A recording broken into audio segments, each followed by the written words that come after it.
Sarve bhavantu sukhinah, sarve santu niramayaah, sarve bhadrani pashyantu, ma kaschid dukkha bhavet. Om Shanti Shanti Shanti. May all be happy. May all be free from diseases. May all see only goodness everywhere. May no one suffer. May there be peace, peace, abiding peace everywhere. By God's grace. The subject of my talk this evening is what is holy company. Once one man came to Sri Ramakrishna. He had heard that Sri Ramakrishna was a saint. At that time Sri Ramakrishna had not been recognized as a divine incarnation by everybody. But that person had heard that Sri Ramakrishna was a saintly soul. So he came to Sri Ramakrishna and he asked him, "Revered sir, what is the goal of human life?" And Sri Ramakrishna, without a moment's hesitation, said, "The goal of human life is to experience divinity." How to do it? Well, that man asked. Sri Ramakrishna said, by thinking of God all the time or chanting the holy name of God, and also having holy company, he said. What is holy company? The literal meaning of the word holy company is something funny. When I was a very young boy, I used to ask the implied meaning of many words. I asked my mother and others, and they would be in trouble. So they would say to me, "You are like that boy who was in Europe. He used to ask his mother so many questions. Then the mother said, 'My child, you read and then you will know.'" Well, I followed my mother's advice and I started reading books in a children's library, but my questions which I had were not answered by any of those books.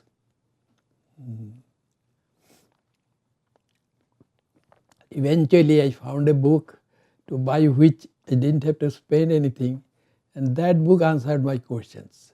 And that book is the book of my own mind. So, what is holy company? The literal meaning is that something which has holes in it and having its company. So, in many homes they have holy books, such as the Holy Bible and all. They are kept on the shelves, but they are very rarely read. And as a result, some insects burrow into the books, the Bible, and the holes develop. So by Holy Bible, is that the meaning of the word Holy Bible, that which has holes in it? Not really. I'll try to explain what is meant by holiness. And I'll refer to one saint whom I respect very highly. He is Swami Vivekananda. He used to say, unselfishness is holiness, unselfishness is divinity. Our individual existence is dependent on an idea which is in our conscious mind. But we know that the owner and the object owned cannot be the same. So I own my body, physical body, so I can't be my physical body. As the owner, I have to be different from it. In the same way, I own my sense organs, my motor organs, so I can't be either the motor organs or the sense organs. I have to be different from them. And what about my mind, with the help of which I think all the time, and where the idea of my individual existence is located? Can I be my mind? No, I own my mind. Therefore, as the owner of my mind, I cannot be my mind. That is the argument. So, if I am not my ego, that means if I am not my mind, then my true ego is something beyond my mental ego. And what is beyond my mental ego? That is called divinity.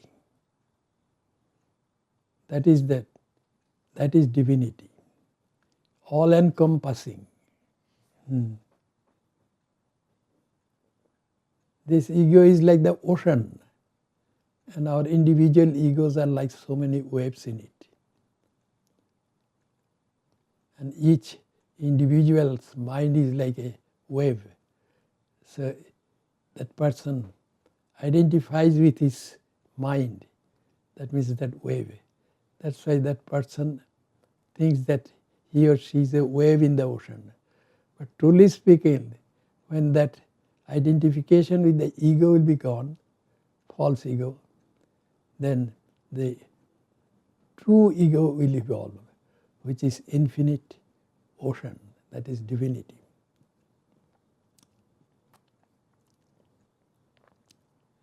So to drive this idea home, so many schools of philosophy have been developed in India.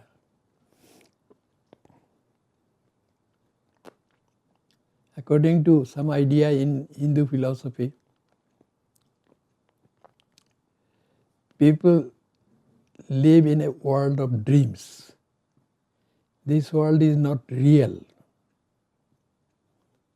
What is real? Something which is eternal and changeless, that is real. This world is not real because it is changing all the time and it is not eternal. What about the dream world? We all go from one world to another world. Dream world and world in which we are awake. Both are unreal. And yet when I am having my dream and I am in my dream world, then I see that dream world with dream tigers, dream lions, dream mountains, dream waterfalls, dream oceans. Then somebody comes and tells me, Swami, the world that you are seeing is the figment of your imagination.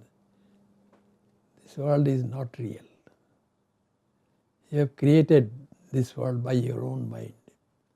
Then I will say to that person, what are you saying? I have created this world. Then that person will say, yes, you have created it. And I said, it is impossible. I have not created this world. I am the product of this world. Then suddenly I see a tiger, Royal Bengal tiger, because I am from India. Royal Bengal tiger is about to pounce on me, attack me. And then I get scared and my dream world is gone. Along with the dream world, the dream tiger which was responsible for my dream world. The dream tiger also was the figment of my imagination. But that dream tiger destroyed the dream world. It was part of the dream and yet it destroyed the dream. So the dream tiger is part of our imagination, and in Hindu philosophy it is called Maya or magic. The mind with its magic creates the dream world. And then the mind creates the dream tiger also with its magic. It is not real. Yet that dream tiger dissolves that dream world. That's why they use the 2 words, Vidya Maya and Avidya Maya. one magic is Maya. One kind of magic which is the Maya of knowledge, the other one is avidya Maya, Maya of ignorance. So in regard to the dream tiger, which I may have seen in my dream and which is responsible for the dissolution of my dream world, the dream tiger is vidya Maya, Maya of knowledge. And the rest of the world is the product of ignorance, avidya Maya.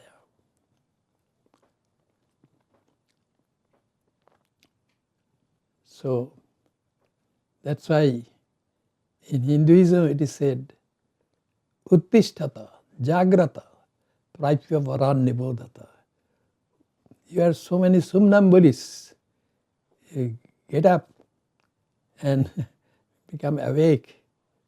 And after becoming awake, going to the superior ones, become enlightened, get to know what everything is truly. And so, who are the superior ones? In the world in which we are awake, the superior ones are there dream tigers here? Yes, but they are in the shape and form of so many super saints. They are the dream tigers. We have to take the help of them and get rid of this world dream. So you have to take the help of Vidya Maya, Maya of knowledge. This is what is taught by our scriptures or philosophy also. So, with the help of Vidya Maya, we will get rid of Avidya Maya. And Vidya Maya is no other than the dream tiger. With the help of the dream tiger, we will get rid of the other world which is created by our minds. So what is this world then really? This world is no other than divinity. That is the reality. Everything else is a dream. So wherever there is divinity, that is considered holy by us. And at the beginning I said, what I quoted Swami Vivekananda, who said, unselfishness is God. Yes, God does not have any ego. God is beyond this limiting thing, which is the ego of a conscious mind. So, we have to get out of that. And then we have arrived at what is divinity. And that is holiness. So in the West, when you go to some home, you will see that framed writing, God is good. God is good means God is unselfishness itself. Who is a good friend? A good friend is one who is unselfish. A good friend is he who makes willing and loving self-sacrifice for other people. If I have a good friend, that friend will make willing and loving self-sacrifice for me. Who is a good husband? A good husband is he who willingly and lovingly, not grudgingly, will make self-sacrifice for his wife. The same is true for a good wife. She will willingly and lovingly make self-sacrifice for her husband. Self-sacrifice means banishing one's ego. So, God, does he have an ego? The answer is no, God does not have an ego. And what is selfishness? Selfishness is caused by the ego. Once we get rid of our selfishness or our ego, then we are divinity.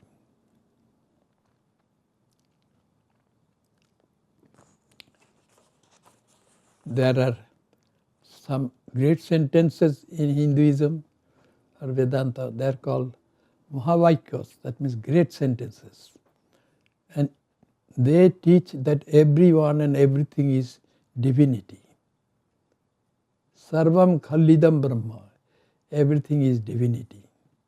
Brahma is divinity. Sarvam means all is divinity. Aham Brahmasmi, I am also divinity. Aham means I, and Brahma means divinity. I am divinity. You are also divinity. Tat Tvamasi, you are divinity also. Sarvam Khalu Yudam Brahma, everything is divinity. These are the highest teachings that we have in the scriptures of Hinduism. And those religions which believe in the existence of God, they also say the same thing more or less. Like Jesus Christ, he gave some teachings suitable for people who are unable to understand higher truths. So he gradually went from lower truth to higher truth, teaching lower truth, and then still higher, then still higher. And then his prayer is, God who are in heaven, please listen to my prayer and do this for me. This is for those who are ready for the lower truth. Then will come the higher truth. Blessed are the pure in heart, for they shall see God. Those who are pure-minded, they will see divinity. This is the mind that one has, which has a strong ego in it, that is not pure. When that ego will start dying, then it attains purity. And such a mind can see God. When one gets rid of one's ego, then that person can see God. Then the highest truth, Jesus also has said, be ye perfect as the Father in heaven is perfect. You become perfect as God is perfect. God is unselfishness itself.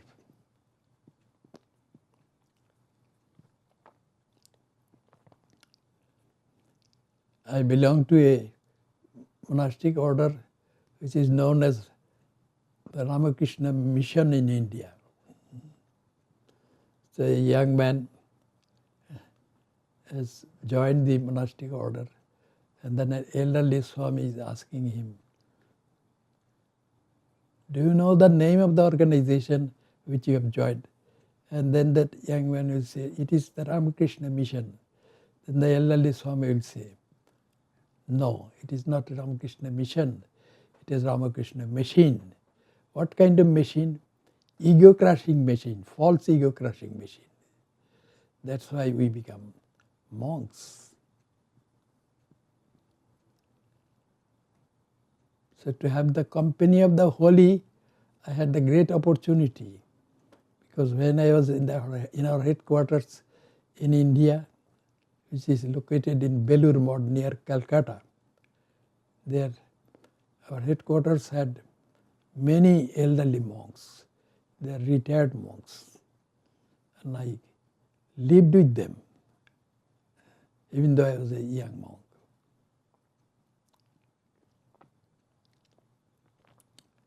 And I saw only goodness in them. Goodness means unselfishness.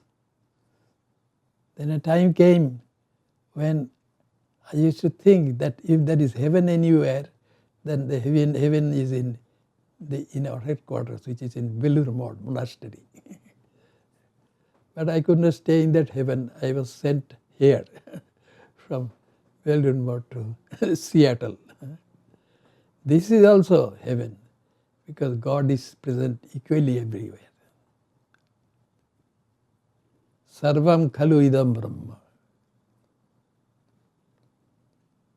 So everything is holy. Everything and everyone is holy.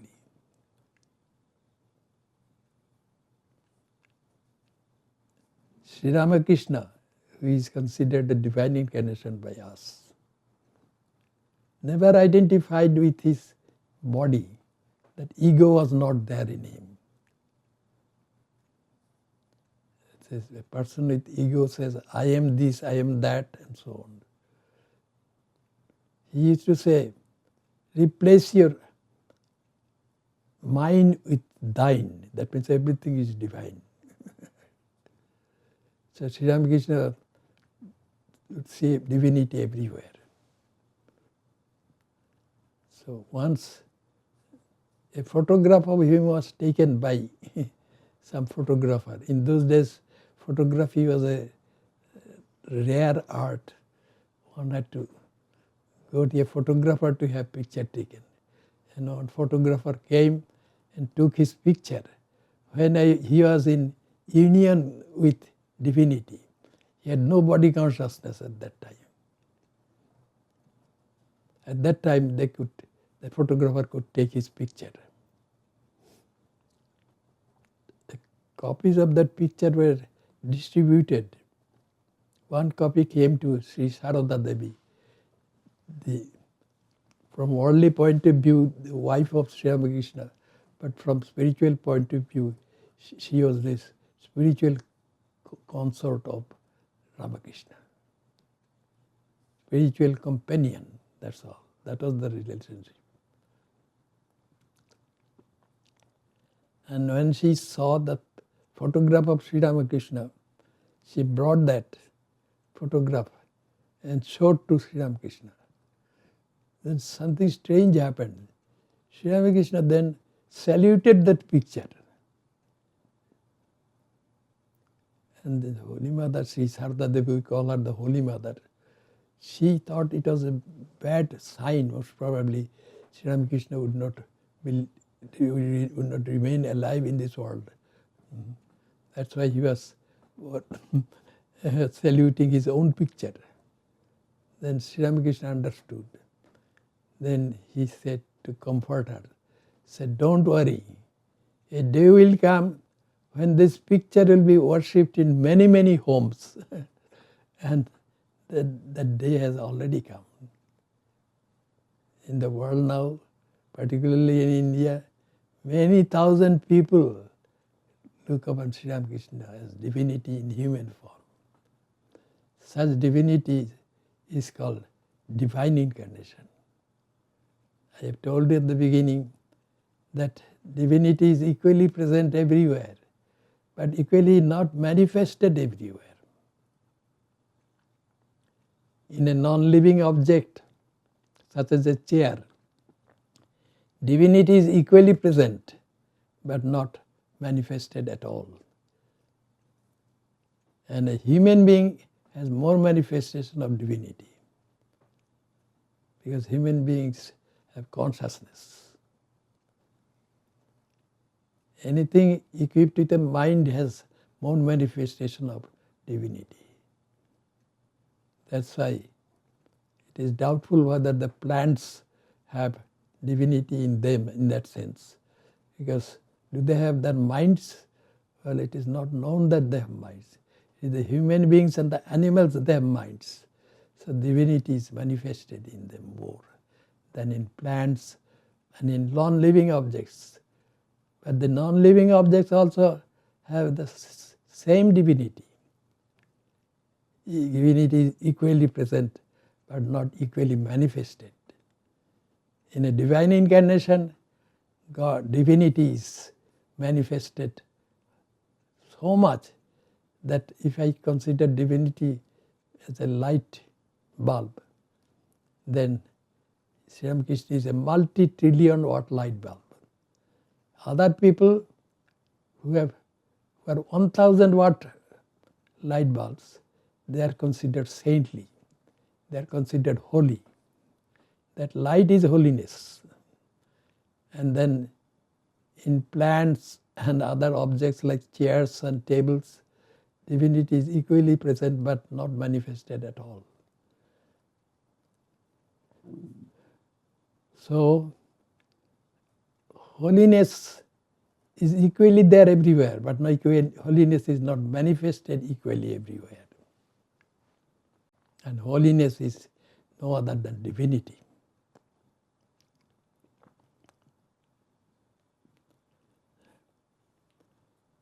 Sri Ramakrishna would see holiness everywhere, divinity everywhere he could see. So he was devoid of the consciousness of the ego. No, he was no longer identified with his conscious mind. So everything was divinity to him. That's why he could not use the word I or ego. When he would point to his body and say, this did it, that means Sri Ramakrishna did that.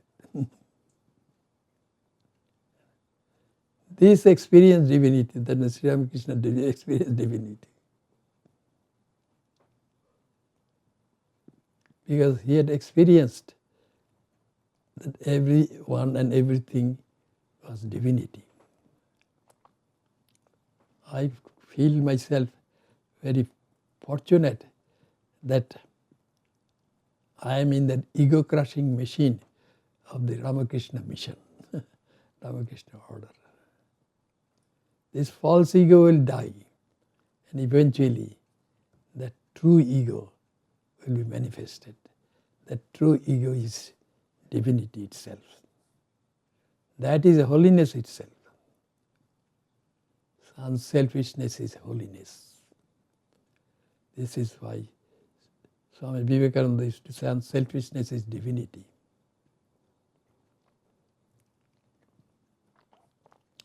To manifest that divinity, we have to take the help of the dream tigers, such as divine incarnations. They are the dream tigers. They are multi-trillion watt light bulbs.